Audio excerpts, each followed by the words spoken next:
Hello, good evening, and welcome to the School Admission Officers Masterclass. I will be your teacher for this evening. Once again, my name is Dr. Grace, and I'm an education powerhouse. I hold a PhD in educational administration. I've had a decade experience in school consulting. I've worked as a teacher trainer to an edu influencer, edu growth coach, and I'm dedicated to improving education for all. In summary, I'm the director of GFIL Education, a school support service firm. I'm a Christian, a mother, and a wife. I hope we'll have a great time learning this evening. So once again, you're welcome to the School Admission Officers Masterclass. So we'll move very fast. Who is a school admission officer? Well, we need to know that before we go into all of the strategies the school admission officer can adopt in achieving the school's enrollment goal. So I said before that the school admission officer is someone that is in charge of attracting, enrolling, and retaining students in a school. So the first step is to get to attract people to the school. And when you've attracted them to the school, you get to enroll them. That is being able to convert all of the leads, all of the people you've been able to magnet to the school. You're able to enroll them, and after one academic session, they're not getting angry and leaving your school, but they are interested in staying. They're telling other people about your school. That's what makes you a good school admission officer. So let's get started on different strategies you can use to boost enrollment in your school. Now, before we will be able to understand how to put each of these strategies into practice, we should be able to know how parents behave, right? The way parents check out for schools today is different from how they used to check for schools for their kids 20 years ago, 30 years ago, even 10 years ago. Is totally different. Now the world has moved so much virtually that it doesn't even matter where you are. Relationship happens, life goes on, notwithstanding the distance, right? So today we see parents, when they're looking for a new school for their child, they go on Google, they run a Google search, they go on social media and they type schools in this particular place. They type in Montessori school, they type in TVET school, they type in boarding school, they put their location, because school is a location-based business. So they go online to search. Also, they still ask questions. They ask questions when they go to their religious gathering, they ask questions in their workplace. For instance, a new parent is relocating or relocated to a city. She goes to her office and she asks her colleagues, I have kids at home, I'm looking for a nice school to put them. Do you know any good school? And when they give her different names of school, they say every good thing they want to say about the school, she still goes home to find out about the school. How does she find out about the school? She go check online. It takes us back to number one. So everything I'm going to be teaching this evening, they are all very, very interrelated. Now the next one is online directories. There are different online directories where you can go list your school. There are lots of parents that go compare schools on all of those listings. And if your school is not listed there, you're missing out for some persons that would have known, loved, and registered their kids in your school. And lastly, social media advertising. We are gradually moving into a new academic session, which will begin by, September. And most parents spend most of their time on social media. And when they're on social media, they see all of this. If you've opened your social media now, you've seen things that you did not even search about. Maybe you thought about them, and just after thinking about them, you open your social media, you see Facebook bringing those ads in front of you. That's how artificial intelligence works, right? If you go search something on Google, artificial intelligence catches it. They know this thing is of interest to you, and they bring all the ads on that thing to show you as soon as you open social media. So if artificial intelligence detects you're looking for school, whatever way, that's just a wonderful system that is all over. Whatever way, as you open social media, you start seeing schools in your location popping up that are running Facebook ads popping up. So from there, people get to know schools, and then the relationship grows from knowing. So that's how parents, get to know and start a relationship with school that leads them to enrolling their kids in those schools. So that takes us to the know, like, and trust relationship. Know, like, and trust relationship, right? That's how we build relationship with parents. Number one, they get to know about our school. They're aware about our school. And how do you get people aware about your school? It's by you creating awareness. And it's not enough to say they know the school as, ABC school is at that junction. But what differentiates the school from every other school? What are they actually doing in the school? How excellent they are, right? There are valid informations people need to know about your school that will make them decide, will make them like your school, will make them trust your school, and in the long run decide to enroll their children in your school. They may not get to meet all of your students, but we have the social media channels that will help us get this information across to them. So you need to create awareness of your school. Now, I said you should sit down and draw out your target audience. Where are they located? Where are your target audience located? Where are they? I said school is a location business, and it's not everybody that can access your school. Not everybody is your target audience. So you look at where your school is located. How far can people come to my school? Look at all of those areas. Then you create a strategy on how to ensure that parents in all of these locations, they know about our school. So I will talk about that in some of the strategies we'll be discussing very soon. Then number two, like, what do you think parents like about school? What do you think parents like about the school their children attend? What will make parents like your school? If you do those things that will make parents like your school, you look for a way to get that message across to them.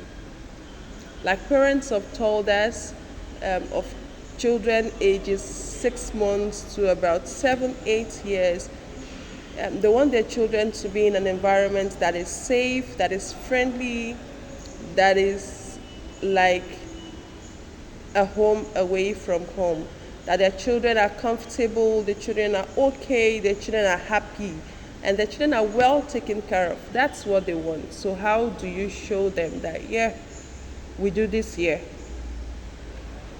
If you can create strategies to show these people that are in your target audience, these people that are your target audience that are in those locations that can access your school, if you have a strategy to show them that we do all of this here, right? It moves beyond knowing to them now liking that school because, that school does this, that school does that, that school cares for kids, right? You've used different strategies to send that message to them, to show them this is what we actually do. Then trust. You are not just showing them what you do. People that have patronized your school services, your parents, your ex-students, your teachers, that are sharing testimonials, they're sharing reviews, and you look for a channel to get all of those, testimonials, reviews to them, and your transparency, how you attend to issues. Right? People want to see things as it is.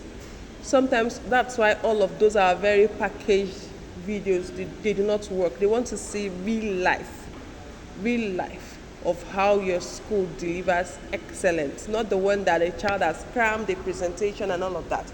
They want to see in real life. So how do you show them all of that? Will indicate if you're going to get, the crowd coming to enroll, and you will be the one to start, selecting who you want in your school community. To build know, like, and trust, we need to reach parents through various marketing channels. So we'll start with the offline channel.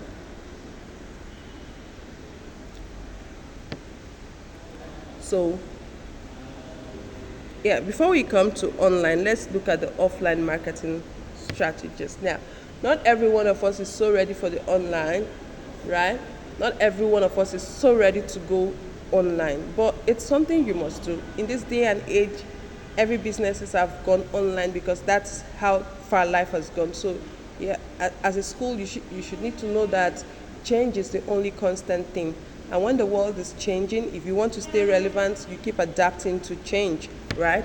But then I'd say the offline marketing strategies, the traditional tactics of getting people to enroll in your school, they still work. They still work. But now, the difference is that they work differently. They work very differently from how you know them to work. One is the print advertising, either your flyers or your rolled and banners, all of those. Yeah, they actually work, but now people don't want you to force it on them. And also, when people pick your flyers and they look at it, in fact, your flyers need to get people attracted to them. Like you go to the cinema, and when you're trying to select the movie to watch, you see some flyers somewhere, and the flyers are calling you, they're attracting you. You just pick one, and then the first phrase you read there, it hits a pain point as a parent. So you look at it, your flyers should not be getting that admission. Your first phrase should be something that solves a pain problem. It should be something that describes your uniqueness as a school. It's something that parents read and they'll want to see the school and find out how it works. And your print advertising, you should not be, I don't know how you do it in Ghana or how you've been doing it in your school, but it's not something you go around distributing, like forcing people that are not interested to collect it. No. You get your print materials, your flyers, you get them to where your target audience is, you leave them there. Maybe you go to a restaurant, a fast food area, you discuss with the manager on what it will take you to have your roll down banner there, because lots of parents visit this place, and parents that visit this facility are parents within my school location. So they get to see that, oh, this school is even around me, it's close to me, and they don't even know. So you get those, your print materials out there to places your parents visit, to areas where your parents can see them. And it's so beautiful. You get a professional designer, you get the right words on it. I'm going to share some of those words in the group. And that as they stay anywhere close to it, they're attracted to it. And then they look at it, they want to contact the school, they want to find out if what they're saying here is actually real. So that's how your print advertising should work, right? Then your events marketing, whether you're doing open houses, you're doing fairs, or your graduation party, your events. Which of your events do you want to use as a marketing tool? Now, not every one of us wants to use all our school events as a marketing tool. For some of us, our graduation party is a very solemn and private event for only parents of our school. That's fine, but you should decide which of your events you want to use as a marketing tool. And when you've decided that, you look at how do I attract people to this event, because it's one thing to organize an event, it's another thing to get people to attend. Most of us complain that even in our PTA or our PTF, Parents Teachers Forum, we don't get parents to attend, right? And now you want to use an event to market. How do you attract parents? Now, I want to tell you that one way you get the kind of people you want to attend, people that you can easily convert and make them your parents. You want to get good prospective parents that can easily be converted to become your parents. One way you need to do it is to get lots of side attractions that can bring them there. Get people of influence that if they see this person is there, they'll want to come. Sometimes those people are among our current parents, but we don't know our parents so well. Some of them are influencers on social media, some of them are influencers in their churches because they hold one particular program. So you get those people. What do they do? Is he a doctor? Is this one a parenting coach? Is she a nurse? Is she a mental health specialist? So many parents are going through stress. How do you teach them how to manage stress? Oh, I have a parent that owns a gym. So the event marketing you want to do, you want to hold an event where you're doing a sporting exercise for parents or parents' health and fitness, and then you have all of those catchy things that will attract them there. You create your flyers and put all of these influential people on the flyers. They may be your parents. They may be your parents. Put them on the flyers, and all of these people on the flyers, they will have to share it on all of their social media. Like, I'll be speaking here, I'll be doing this here, and it attracts people to come. So you think about it. I'm going to share some of these things also in the WhatsApp group. You think about what are all of these things I can do to attract people to my event. That event that you're using as a marketing event, you look at what do people need, especially parents. Some parents are struggling with parenting. Should I do something on parenting and then get them here? Why the goal is to sell my school in the end. Most women are struggling with their body, fitness, and all of that. Should we organize something in that line and get parents to our school so we show them around our school? So how do you want to attract people to your school? So you need to study your area, you need to study your prospective parents, you need to study what they love. And then these influencers may not be all of these expensive people you're bringing. Some may be your friends, some may be your current parents, but they don't know that they're acting as an influencer, but just let them know you want to feature them in your school. They are also happy to be featured. It's a win-win for everybody. I don't know if you understand that. Then referral marketing, very important. Referral marketing, that's the word of mouth marketing we mentioned earlier. Some of us allow our ex-students to, when they graduate from our schools, they are gone. They are gone and the school does not connect with them. No, don't do that. Your admission register, you get a record of all your graduates. Maybe once in 2 years, you get them along, you get them on ground, you invite them for your graduation, or you just have an ex-students get together once in 2 years where you host them. And this world, I told you, everything has gone online, virtual. People go anywhere and they do anything. They want to take pictures, put it out. And you say if you hold that kind of an event, you plan it very well. You see all your ex-students talking about, oh, we had a get-together in our school. And during that event, they are being reminded, or they are sharing their testimonials, how whatever they have learnt in school, they learnt in school helped them after they left school. So all of those information becomes marketing material for you. Partnerships. This is a world that everybody is leveraging on partnerships, and I think schools should also pick something from that. You can't do it alone. Look at it. Can I pick 5 businesses that are around my school, that are within my school's location, that I can partner with? And the partnership may not just be a big team. Your school admission officer just goes to these businesses. Oh, we have these flyers, these 50 flyers. I don't know if we could keep them here so when people come, they can see them. What will that cost us? Sometimes it may just be a gift, a token. You just give to them, and then you have those flyers there. If you talk with the person, they're able to even give you contacts. They're able to give you feedback once you check on if people are picking it, whatever it is. So look at businesses around, petrol stations, restaurants, children play areas, pharmacies, hospitals, where again? Supermarkets, malls, areas where parents visit. Pick 5 that have so much population and see how you can um, partner with them to sell your school, right? When you go ask them these questions, it may actually not cost you anything. It may not cost you anything to get them to keep your flyers or your roll down banner. You just stand it there. Just that your roll down colorful banner that carries that powerful statement is just there at the entrance of the petrol station. So it's between you and the petrol station. It's not between you and the state advertising or whatsoever. It's there inside the mall. It's standing inside the mall. It's in that hospital. So just pick 5 businesses that you can partner with and see the results between now and September. Offline marketing strategies can help us connect with parents in person,